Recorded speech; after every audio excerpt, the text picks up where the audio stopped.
Hi, Facebook world. I am sitting here. It is a Wednesday afternoon after a very, very long day. And I thought, well, I could do more cooking with Kelly during Corona. But then I thought, no, I think what I might do is read a story out loud from the book I wrote. Many of you know, or maybe, my friends know, I wrote a book. Did I say that out loud? Conversations about life. And it was published in 2013. So I wrote the book, and it's just a collection of funny stories. And so I am going to read one now.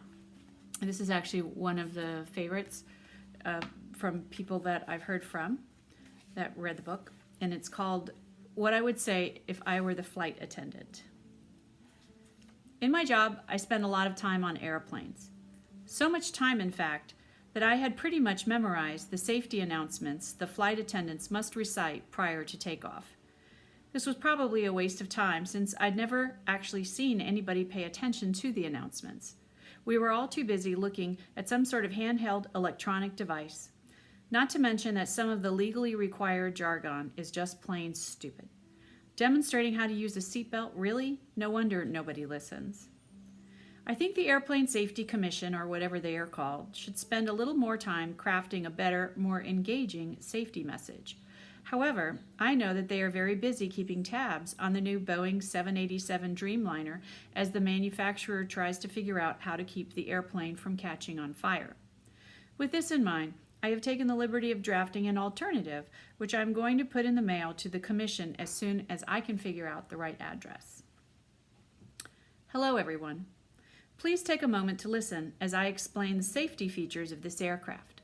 For the guy in 1B who refused to comprehend that a bulkhead seat means everything has to go overhead, and as a result held up boarding for 5 minutes while you pretended not to speak English, you do not have to listen to a damn thing. We are not going to save you anyway.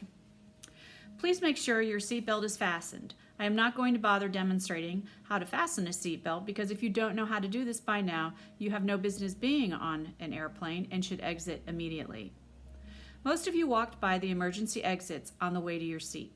Look around and figure out now where you're going to exit if we have to make an emergency landing. I promise you, this is the most important thing I'm going to say today, so figure it out now. You folks sitting in rows 25 and higher, just go straight to the exit in the back of the plane because you're never going to get through the passengers in front of you.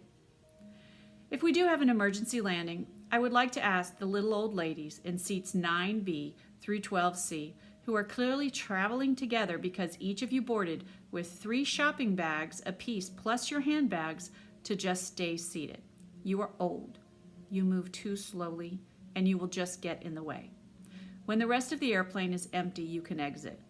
I won't even bother asking you to leave your shopping bags behind.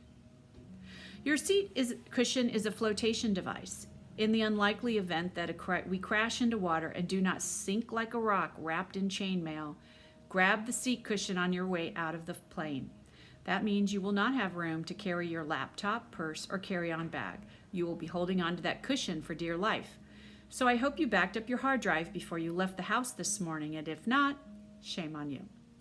I am now specifically talking to the 2 men who were originally in seats 2C and 3A and whom we relocated to the back of the plane for weight distribution purposes. Each of you will need to grab 2 cushions apiece. I would also recommend that you both explore the P90X series video program at some point in the near future. Your seatbelt buckles are not supposed to disappear into your belly. Unless you have been in a coma for the last 10 years, you know that you cannot smoke on U.S. flights. The bathrooms have been equipped with smoke detectors. If you try and smoke during the 60-minute flight, I will personally grab you out of the lavatory and make you eat the cigarette, and I will then fine your ass $10,000. If we lose air pressure, oxygen masks will drop from above your seat. If this happens, do not panic. If you are traveling with children, be sure and put on your own oxygen mask first before helping your child. If you are traveling with more than one child, well, it looks like you're going to have to make a couple of tough decisions now, doesn't it?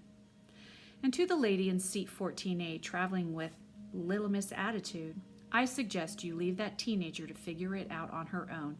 At that age, they're too mean to die anyway. The cabin doors are now closed. That means you have to turn off all your electronic devices.